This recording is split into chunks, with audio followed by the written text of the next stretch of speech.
I was 17 years old when I moved to New York City. I had zero money. I knew 5 people who I had literally met just months before, and I had no support from my family who thought I was absolutely betraying them by leaving to live in a city that none of them had ever been to. I came to New York at a time when I genuinely had no idea what my future would be, but I knew in my heart and in my soul and in my body that I was supposed to be there.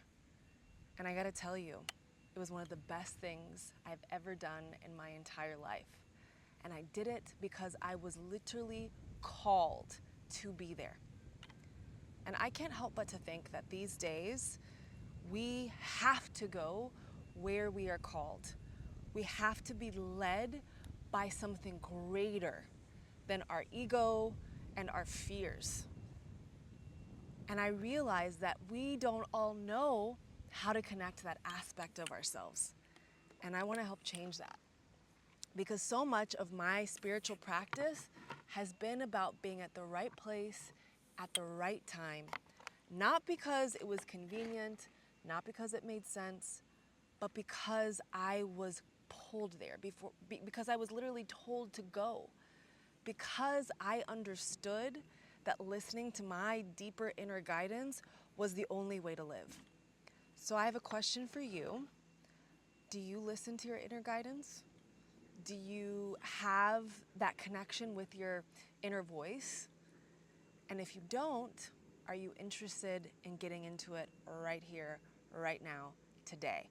Because we are about to do a little meditation while I am here on a creek wanting to share my practice with you. So if you're ready to get into it, we'll take about 5 minutes. I will disrupt the algorithm, as in this will be longer than a 3-second reel. But if you can spare just another 5 minutes, I'd like you to try the same practice that I use to reconnect to my inner voice. Some call it the spirit, some call it soul, some call it God, some call it the Atman, the Holy Spirit, whatever you want to call it, nature, intuition. That's what we're going to tap into. So if you can, go ahead and sit down and close your eyes. And I feel like this is a really cool view right now, but I'm going to ask you for just 3 minutes to let yourself just listen to my voice. And at the end, you can open your eyes and we'll have a little chat. Okay, so trusting that your eyes are closed, take a moment to listen. Listen to my voice. Maybe you hear the construction across the creek. Maybe you have cars or people passing by. Maybe you hear a fan. Whatever it is, just take a moment to listen. Really listen. What do you hear when you listen? And I invite you to not try to silence it or fight against whatever you hear or treat it as a distraction, but instead to just be with it and to let it be an anchor. As in, it helps you to be more present as the sound, as the disturbance becomes a point of inspiration instead. Beautiful. And then I invite you to turn your listening inward. What do you hear when you listen to your own thoughts? Maybe you are still hearing my voice or the sounds around you, but you also start to notice that you've got thoughts that you're thinking.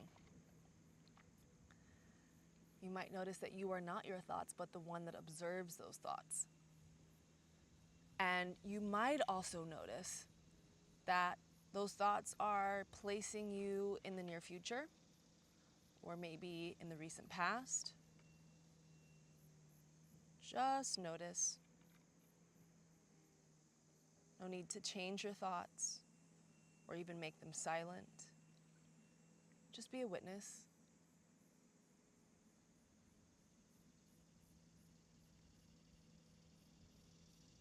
No need to judge.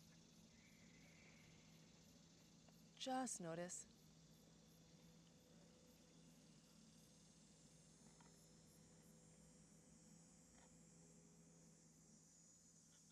And gently, with your eyes still closed, ask yourself, what does my inner guidance want me to know today? And see what comes up. You might have a vision. You might have a memory.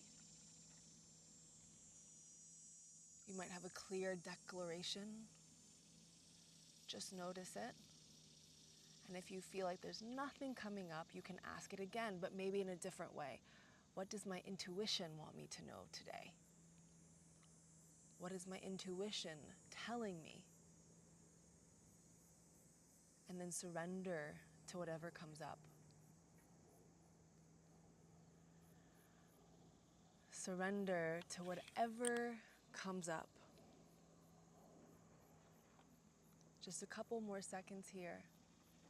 What does my intuition want me to know right here, right now?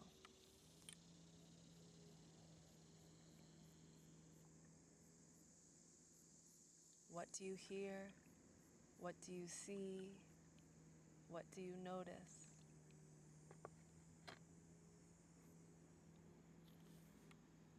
And gently, once you get the message, you can open your eyes. So this is the practice. Now, I would love for you to spend even more time asking that question, or even more time getting quiet so that you can hear it. You can also do breath work or even exercises that gets you out of your head and into your body. This is one of the ways that we lower our fear factor and our judgment so that we can actually hear what's beyond the logic of the mind, but the direction of the spirit. So I hope that this was helpful today. It really is that simple, and it doesn't have to be woo-woo. We all have intuition. We all have an inner knowing. Call it what you may, but it's the same thing that tells you, ooh, don't go down that alley, or, oh, go talk to that person. And when we start to get more in touch with that aspect of ourselves, we get to find that we are in the right place at the right time, and all these synchronicities open up for us, and all these doors that were once closed seem to just open without us even asking. But we've got to tune in. That means making space, making time, and asking, and then listening. Try this again. Maybe spend some more time with it. Let me know in the comments below what came up for you. And thank you for spending time with me today. More importantly, for spending time with yourself with me. It's an honor. And I will be on my way.